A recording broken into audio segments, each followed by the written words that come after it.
So Ryan and Marion, thank you for coming on to On Rotation. How are you guys doing? Thanks for having us. We're pretty good. Thanks for having us. We're hanging in there, gearing doing up great. for a busy-ish summer. We're releasing a song tomorrow. Yeah, I actually just followed you guys on Instagram before the interview and I saw you post about that. So we're definitely going to talk about that. But just to introduce y'all, you guys are the duo Gentle Temper.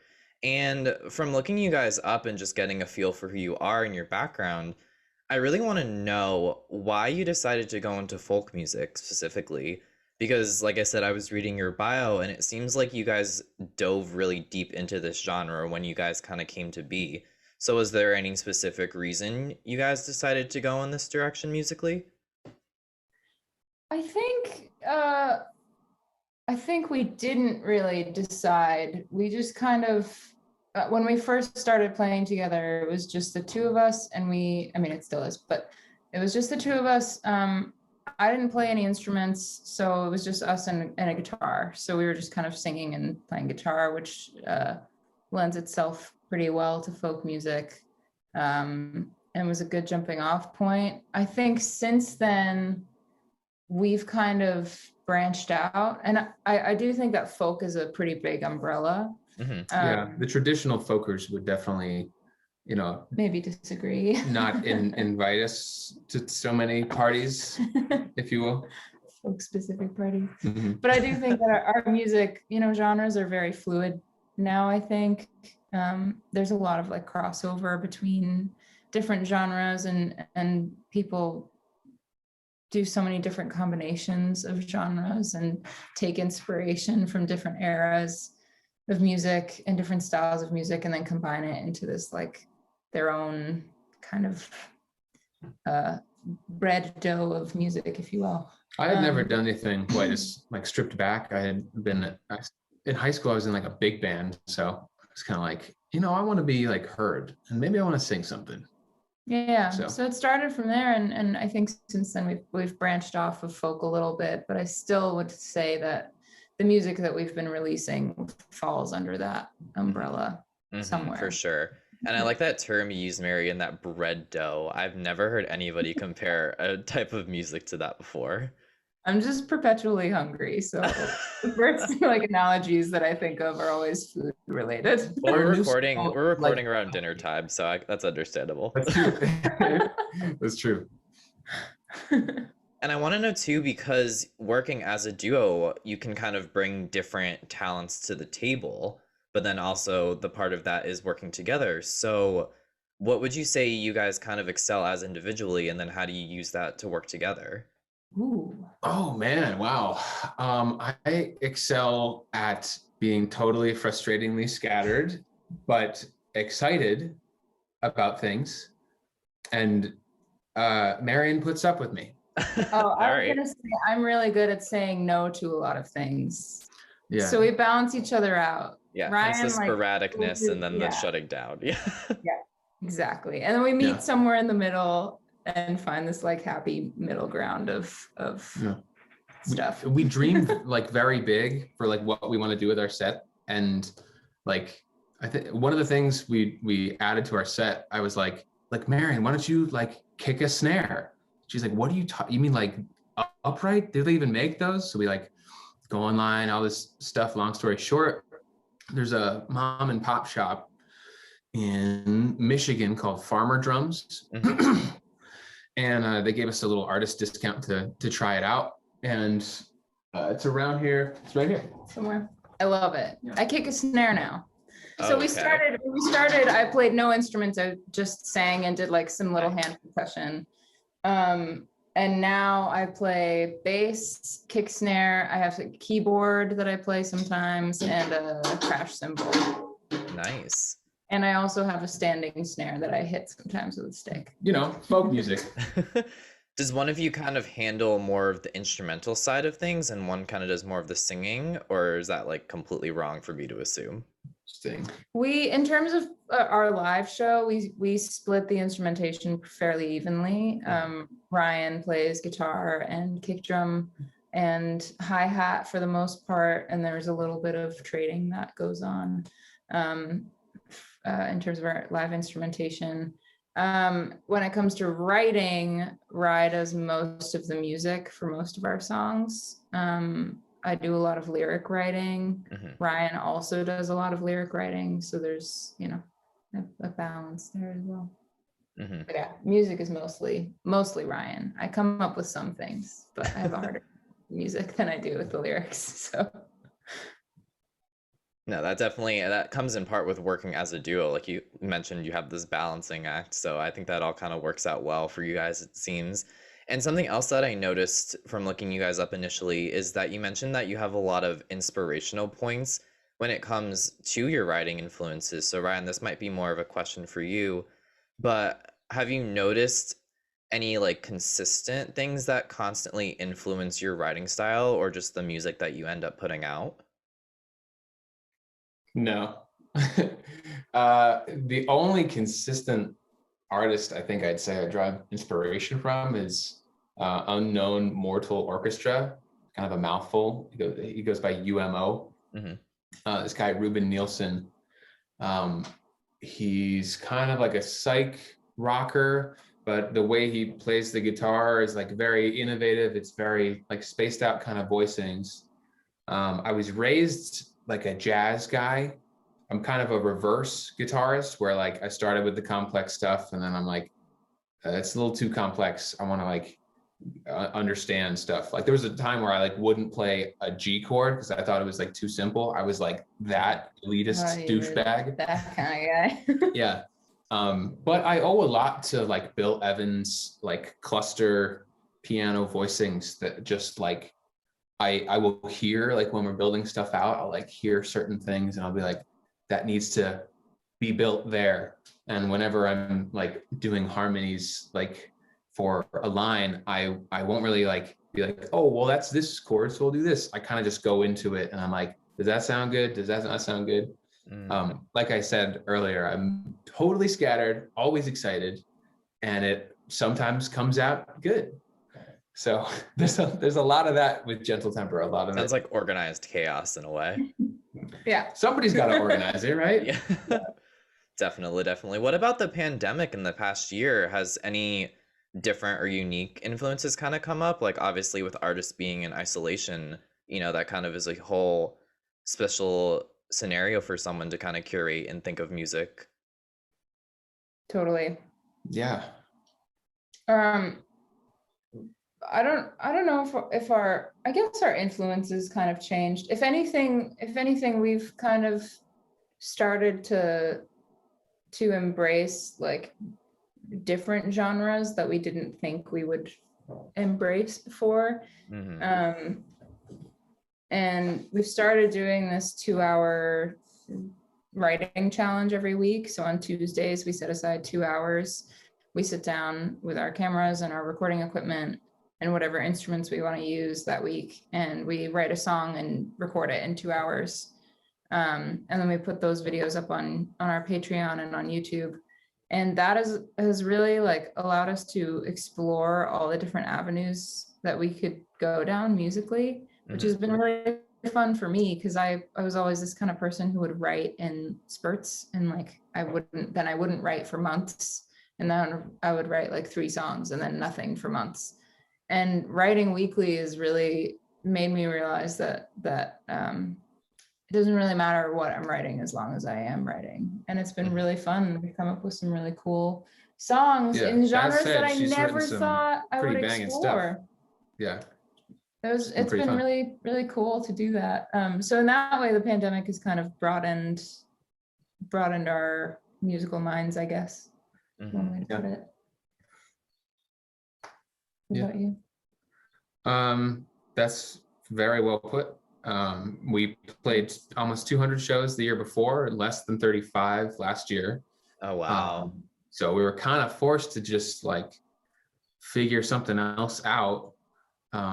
Live streaming is not that much fun. And it turns out we're kind of like wacky when we sit down to write stuff. I think the word you're looking for is goofy? Weirdos. Weirdos? Yeah, Turns out I'm weirdos.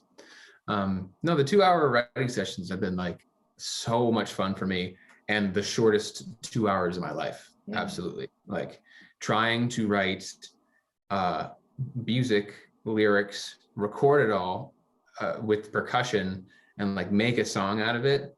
Now being like 10 weeks in, I feel like it could be a total disaster next week, and I also feel like, oh, we got this. Yeah. We've done 10 of them, so it's like I figure by 10 we'd be like running out of ideas. We wrote about a basketball player who sent all his money home, so much so that he couldn't take a cab to the arena. We wrote about cicadas coming up from the ground, Brood X, when we went to New Jersey for the first time in like 17 years. The first one we wrote was about sitting down. I found that one sort of about like sort of anxiety, like you're overwhelmed, like here's a really calming sort of like mantra to it. And the goal with that is sort of like, okay, this isn't something we've done before, but we get to build this like catalog of things we can go back and like make a mashup of, or we can go back and like rewatch and be like, this is where we've gone. Album out of or someone who's like Gentle Temper, I've never heard of those two. Like, what's the deal? And then they go like, oh, you got to check out like their YouTube thing. And then they come to us like after a show and they're like, I watched all of the 2-Hour Tuesdays last night. And we're like, how did you do that? There were 65 of them. That's the goal. Well, we'll see how far we get. Yeah, we're going to see how many weeks in a row we could do this. We've been fortunate enough to not be touring so much. Yeah. But we're getting back into the swing of things. Fortunate in heavy quotations, because it would be nice to tour. Bo Burnham's just, I don't use air quotes right. Yeah. I do think it's important to say though that like I basically took a year off of music. I was not really creating from like March of last year to like maybe January of this year. I was like, I didn't do much of anything. I picked up my bass like maybe 5 times in that span, and I didn't really write. I didn't do anything musical, and it was really like a kind of a low point for me. And it was it was not an easy year where we just like created the whole year and like had a great time and like we're holed up in our house and just got to do music all the time. It was very much a creative drought for me for a long time. But then ever since we started doing this 2-Hour Tuesday thing, it's been better and better and better, and I've gotten kind of out of my creative rut. And I'm glad you brought that up, because like not everyone's case is going to be this surplus and this cornucopia of music creation. Like everyone feels differently, and this kind of situation impacts everybody differently. So I'm glad you brought that up. Like not every artist is the same, and every situation is different. Yeah, it was some sort of weird like leapfrog of like aging. It felt like we were like 70 and retired nowhere, like with nothing ahead of us. Everything was bleak, far away from everyone. The world was crumbling, Right. And there's a lot of pressure, like as a musician, everyone's just like, well, you got a lot of time, you better come up with something. Yeah, there were so many memes floating around that were like, now's your chance to create your genius, and like, or just like not do anything and like take time to process this horrible trauma that we're all at the same time. I'm gonna make sourdough bread. Yeah, that's what I'm exactly. Yeah, cookies and like, oh my god, the amount of baking that like happened this past year, insane. Yeah, it's great. I love seing that. Flour was off the shelves. Like, yeah. Flour and toilet paper of all. This is getting back into our like food theme that we mentioned earlier. I'm sensing. Yeah. We get heads up. It's gonna keep coming back around. It'll keep coming back. So for people listening, it's just in case you get hungry after this, it's probably because we're talking about food for half of the interview. Okay. That's right. If you're in Somerville, go to Bagel Central. If you're in Princeton, New Jersey, go to Witherspoon Bakery. There's no Bagel Central in Somerville. Bagel Central? Bagel Central's in Bangor. If you're in Bangor, Maine, go to Bagel Central. What is the bagel shop in Somerville? In Davis Square. No. Go to Three Little Figs if you're in Somerville. They have great baked goods. No bagels, but great baked goods. And coffee. Okay. Anyway. Sounds good. Give them a shout out. Yeah, advertise. Well, I kind of want to turn gears a little bit here, and I want to talk about just some of the praise that you guys have gotten. Now, I know you guys said you're a little bit shy or weird, but like we're gonna have some fun with this because I felt like I wanted to share these with you just to get y'all's reaction. Um, One thing that I pulled from off your site, this person named Andy Kaufman from Music Connection magazine, he had said, and I have the quote right in front of me here. He said that you as a band, Gentle Temper, have an ability to subtly shift any given song's dynamics, effortlessly evolving from contemplative, windswept panoramas to passages that express determination through deftly chugging rhythms and that never fails to impress. First of all, like, wow, that's insane. What rhetoric. And second of all, do you see yourselves doing any of those things? Like, I know it's kind of hard to look at your music and your creative process and be like, yeah, like we definitely did that. But do you kind of see this praise lining up with what you were trying to accomplish? Andy screwed us over so hard with that review. It's Because too how nice. how can you live up to that? Like someone goes like, I heard the windswept panoramas. There it is. Oh my God, the combination of words No, is so amazing. I can't believe that somebody saw our show and was Yeah. like so inspired to write that. Like, Yeah. it's just like praise beyond anything I could have. And he just wrote it. Like we didn't ask him to come. Mhm. We didn't hire him to write anything afterwards. He just sent that to us and like put it out. Yeah, they did a And- show review. Yeah, that was It was pretty so nice. pretty nice of him. I am like, I think maybe most creative people feel this way, but not all. But I'm so like entrenched in our own music, and I can't see it from somebody else's perspective. And I'm a really harsh critic of anything that I do. Mhm. So I would never like guess that somebody would like see our show and think that Mhm. of Right. it. I would hope that. I hope that that's what we do every time we perform. But I never expect, I just can't. I can never expect something like that. Mhm. There's nothing like being on the stage. But if you watch the film, like the video back, you're sort of like, oh, that was happening. Oh, that sounds like this. That sounds like that. It's like an out of body experience from what you're describing. Yeah. That's why I love music, man. It's like something that like lasts forever and it's never long enough, Mhm. Yeah. whether you're playing it or listening to it, you know? Mhm. I love that. That's really well said. Like a shark, swim and sleep like a shark. Listen to that song. That's by the band I mentioned earlier. Okay, gotcha. I listened to that one like 13 times in a row the first time I heard it. It's a great song. I was like, this isn't even enough. I just have to go like get coffee or something. Right. Should have asked this before we started, but what are your pronouns? Oh, mine are he, him. Okay. He, him, she. I need to start doing that too. Like that was something I need to like think of a little bit more often. But yeah, I'm Trying to get in glad the you brought habit that up. of it. You know, we're all adjusting. Oh yeah, And- for sure. Yeah, but I love that you brought that up. Sorry, the way you said it made me think like And I we're know- all named Justin. I know how you, yeah. Oh, God. All right, well, I got another one I want to bring up to you guys. Another really good stringage. I don't know if stringage is a word, but stringage of words. It is now, exactly. You heard it here first. Another reviewer named Ken Templeton from Redline Roots, he had said that your sound builds and builds, takes a breath, and comes right back to you. And for me personally, when I listen to your stuff, it kind of reminded me of the way y'all sing and your singing patterns. Is that something that you would agree with, or same thing as we kind of discussed before, like you wouldn't have even thought of that? Yeah, I think with the development of our songwriting, we're sort of being less like, what is the word? Not like egotistical. We're like stepping back a little bit from like the mosaic or whatever, where we're sort of being like, that section's like too long, or like that section's too much like this. instead of like, I'm really trying to say something here, it's sort of like we're writing a song like this.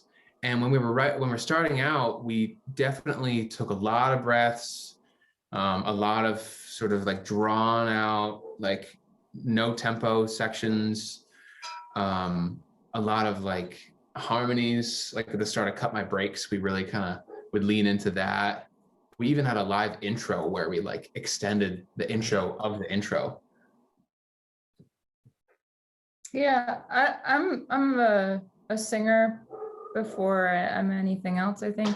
So I always think of songs as a singer, and as a singer, it's like those breaths and those moments of like quiet in between, or like those building moments that then like kind of release for a second and then come back are pretty important to me in my songwriting.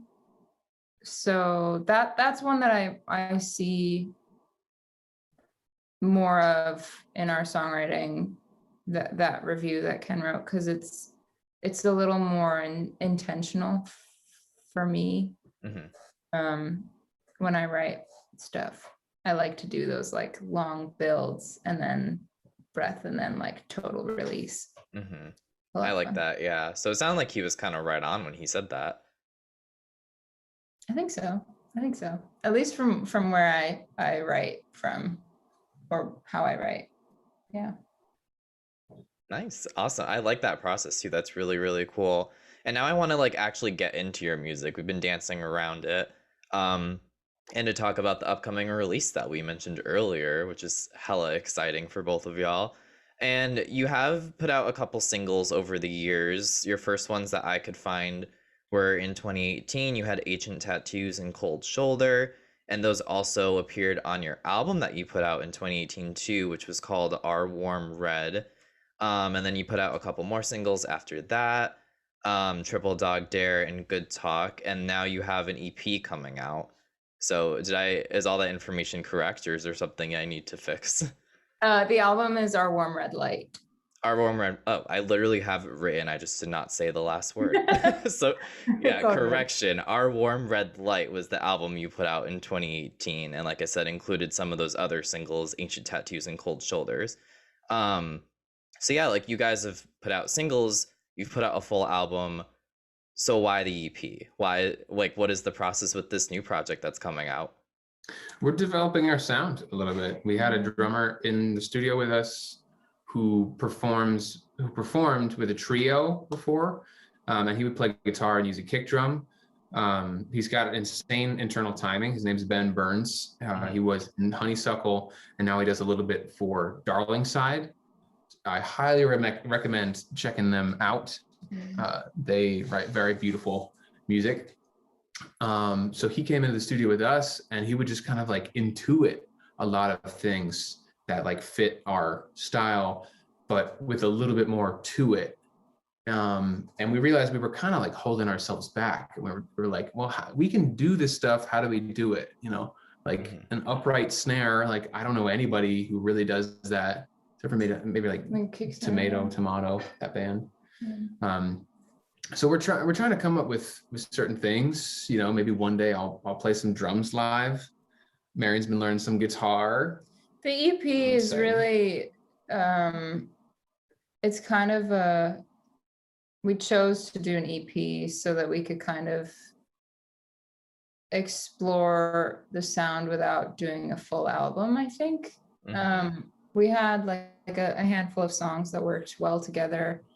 And we recorded it in 2019. And so it got delayed a little bit in its release, I think, because of the year that we've had.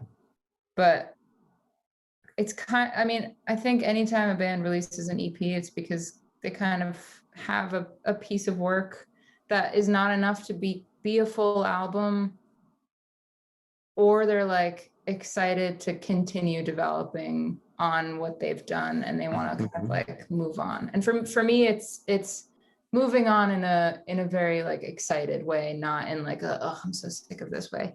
It's moving on. It's just like it's been 2 years plus since we've written these songs, Mm-hmm. and an EP just felt like the right thing to do, to like put those songs out and give them their time and also be able to move on to the next project Mm-hmm. a little bit faster. Oh, there's the puppy. This is my One brother's of the three dog, puppers. Bagel. Yeah. Oh, Dog sitting. He's got a cone on right now because so he sweet. injured his paw. Wait, did you say his name was Bagel? Yeah. So there it is. That's the cause for all of this food talk. Beagle. The title of this podcast will be A Dog Named Bagel? A dog named Bagel. Question A mark? bagel named dog? Yeah, the most clickbait thing you could go for. I agree. I would subscribe to that podcast in a heartbeat. No, for the EP, we're just trying to manipulate the algorithms and get the most plays possible. Yeah, a little bit, you know. Honestly. No, I think we just are ready to have those songs out, and they work so well together. They're in this like neat little package of an EP, and we can kind of drop that and then pick up the next one, you know. Yeah. Mm-hmm. And it's called Same Blood, is that correct? Yes. Is there any insinuation or reasoning for that title? Because you mentioned, as I was talking over you, you mentioned that is the single that you're putting out. Yeah.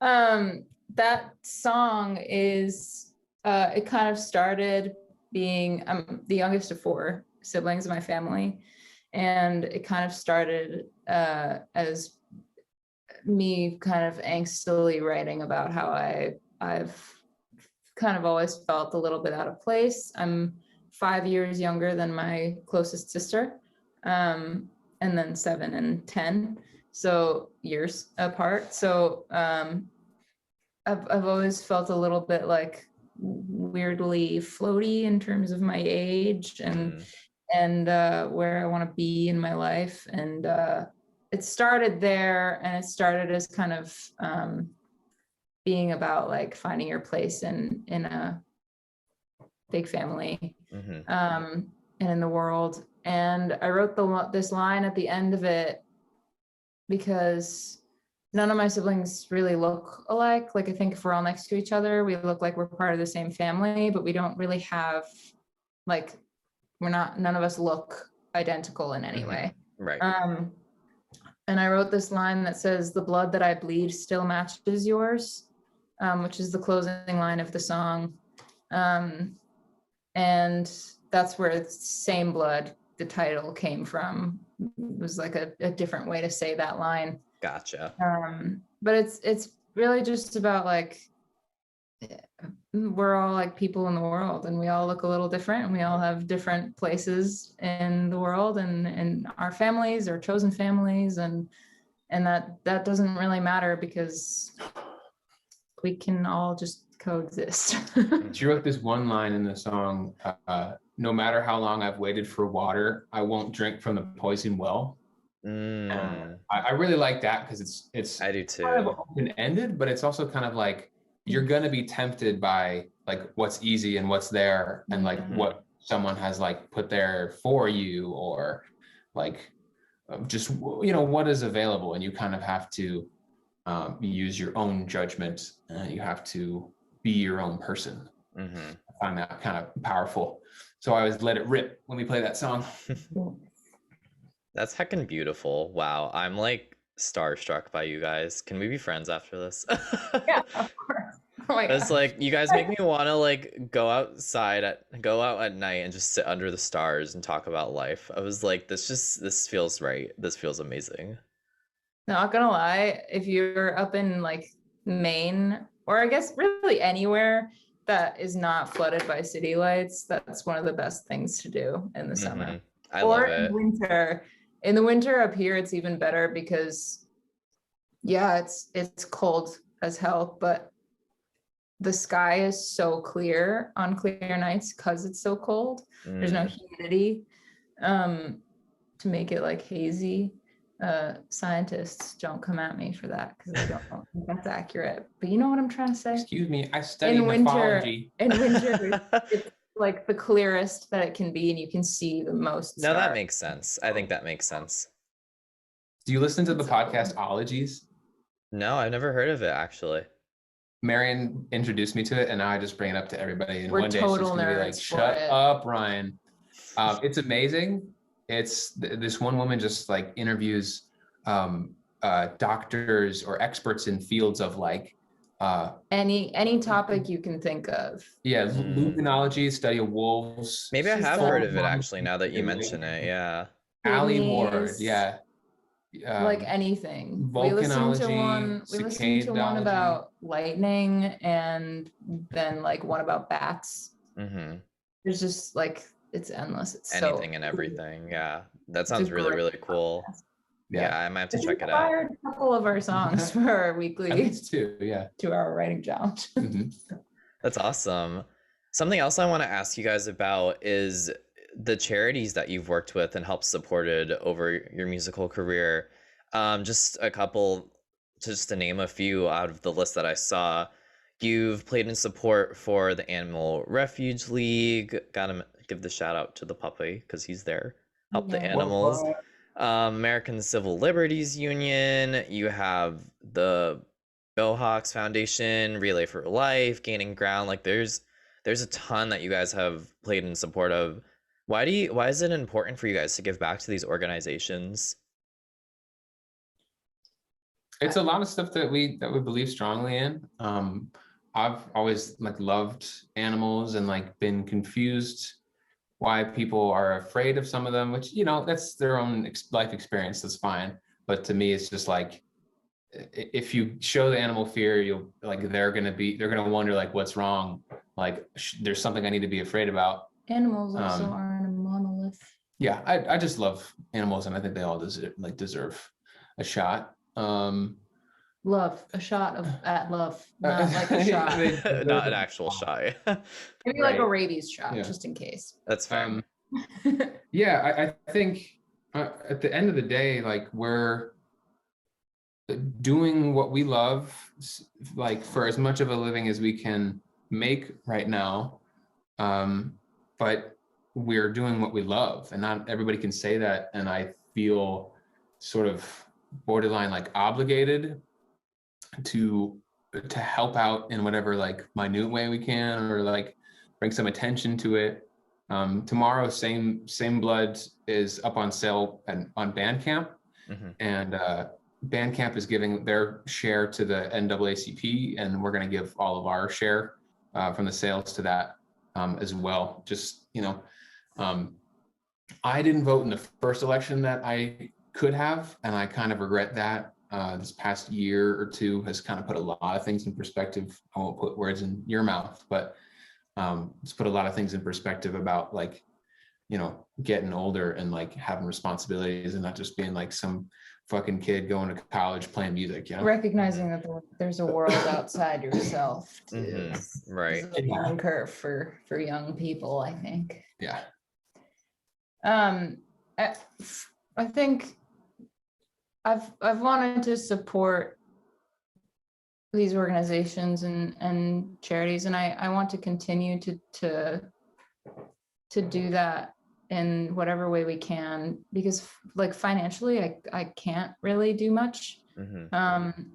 Nothing that is like very significant that would really, you know, help a lot. And every little bit helps, but you know, if you give a little bit, somebody else also has to give a little bit for it to make right a bigger impact. But music is something that we can give as much of as we want to and are able to, and kind of this like endless resource. And it's a reason. It's a field that's kind of like, it's kind of a minefield, because not every charity does the right thing with the money. Yeah. You know, without naming any names, like there's just some that you have to kind of vet, and then like sometimes you got to stick to your guns when people disagree with you about a certain way that someone's going about a cause. But also, and you kind of just have to be like I hear you, but this track record is enough evidence for me. These people running it, enough evidence for me. I trust them. I'm not just gonna like, whatever, donate or steer people this direction and then forget about the organization forever. They're gonna still exist, and they're gonna have to answer for what they do. Yeah. I've always been like a huge advocate too for dedicating your time and your energy as opposed to just money, because like what you just mentioned, Ryan, like sometimes you just don't know where that money is going towards. Yeah. And to be totally honest, a lot of the shows that we played for organizations, we kind of happened into, like somebody needed another band and asked us, and we researched the foundations and found that we really wanted to do those shows. And that's been really cool too, to kind of through other bands or other like people, other organizations, find these charities and organizations that are doing really good, important work. And you mentioned that the proceeds to your latest single that's coming out are going to the NAACP. What are some other organizations that you're helping support at this time, if there are any? We're not supporting any recurring, you mean like, well, with regards to like monthly billing or something, I don't know if that's a thing. But we supported Casa Mirna in Boston, which was a bit of a smaller one. That's sort of in line with what you were getting at. Somebody invited us on to this bill, and we're like, I don't know what that is. It turned out to be for a cause, the cause of bringing awareness of domestic violence to light, like bringing attention, bringing awareness to it, and kind of like spreading that that mindset. Over the past year, we donated a bit of money to Campaign Zero, which was organized in part by Brittany Packnett Cunningham, who I was kind of fond of for all the work she did before during the, one of the previous administrations. And that one we got a little bit of pushback because it was a very heated time. And we had to do maybe more research than we ever had to do. And I'm happy that we had a lot of kind of heated discussions with a lot of close friends of ours about like what the right thing to do is, and like how fast things should happen, and how quickly we should be doing these things. Which is, I think having those conversations is really important, and being able to have a conversation with somebody about a topic that you might disagree on, but being able to maintain a level head and an open mind to somebody else's perspective on something, I think is really important, and something that we could all stand to learn a little bit more of. We're not trying to be politicians. We're just trying to make the world a better place. Right now, actively, I'm not necessarily like financially supporting any organizations, but I am always looking, and I still support Campaign Zero, and Black Lives Matter has my support. Like there are a lot of our support. There are a lot of organizations out there, and we're trying to navigate that, and also like learn before we make decisions. Right. Gotcha. Important lesson, it seems like there. Definitely. And in addition to you guys putting out a single, the EP soon, I also noticed that you do have some upcoming shows on your radar as well. We sure do. Yeah, so y'all are excited about getting on the road again? Yes, it feels really strange and very exciting. We're sticking mostly around New England for the summer and the fall, but we hope that if anybody's around New England, they'll come out to a show. Yeah, definitely. I was looking at some of the locations, like you have like one in Maine, you have one in New Hampshire, you have a couple in Massachusetts. So yeah, like definitely if you're in those areas, you should check it out. Like what do you, if you had to like sell yourselves to people to come see your shows, like how would you kind of, like what would be your elevator pitch essentially? Have you heard of that term? Yeah. We're Gentle Temper is a duo with quite a broad brushstroke of influences And instrumentation. and instrumentation. We try to make about as much noise as a 4 or 5 or 6 piece band between the two of us. And we also like to get quiet. Yeah, Marion beats the shit out of the crash cymbal. And also sometimes just tap it gently. All about the dynamics. Get out of it even more intense. Exactly. It's like you won't expect it.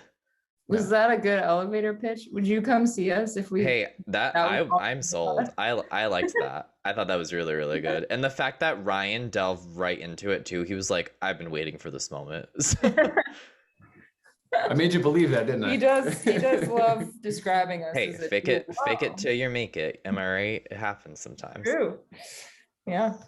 Would you say what's one of the things you love most about performing live and that you're looking forward to? There's a different energy when you're performing in front of people that is a little bit like, I don't know how to describe it. It's just like, it feels like you're putting gas on a fire, but in a fun and good and controlled way. Where like, there's nothing that compares to it that I've experienced. And like the live stream shows that we've done this past year, we do one on Patreon every month, and they're fun, they're cool, and they're like very low key, but there's nothing that matches the energy of like being in front of people and feeling that energy like kind of reverberate back and forth between you and the people watching you and listening. And it's somehow different every time.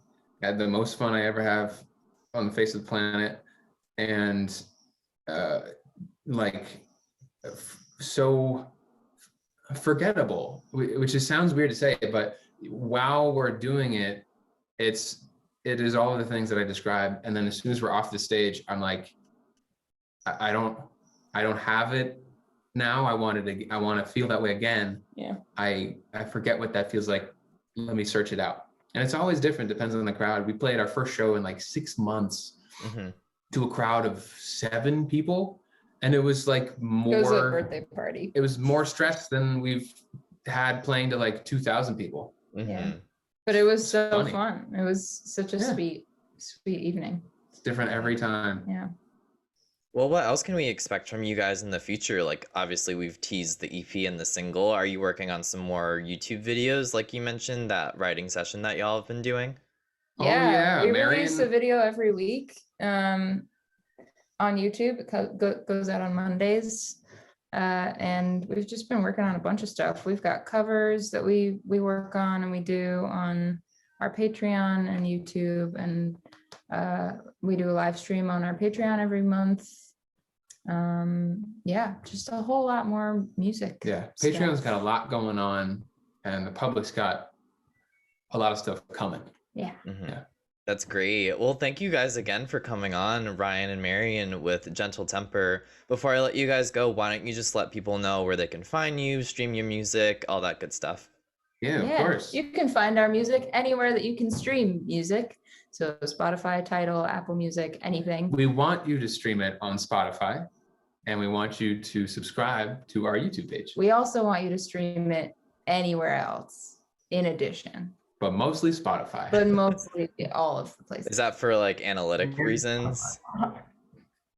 No, I just feel like we no, not political reasons. If anything, like if people would switch away from Spotify, that would be great. But it just feels like Spotify is the metric to be like, can we tour this town? Yeah. Yeah, we can. Okay, I see. Spotify is like the most widely used, I think. And that's what I use. Yeah. You know, I have Spotify. my gripes for it, but like I don't use Apple Music, so I'm like, go stream it there. I don't use it. Like it feels weird, you know. It's not secret that Spotify doesn't pay their artists well, but they have a good thing going in the consumer world. So there you go. So yeah, Spotify, YouTube. What about your website? Our website is www.gentletemper.com. That's gentle with no I, in case you thought it was Gentile. It's not, it's gentle. You can find us on Instagram at gentletemper_. We're on Facebook. We're on TikTok, which is new. That's interesting. Weird world over there. And on Twitter as well, all at gentletemper. Some of them have an underscore after them, but some of them don't. Either way, you'll find us. Great. Well, thank you guys again. I really appreciate it. Thanks for Thanks a lot. having us.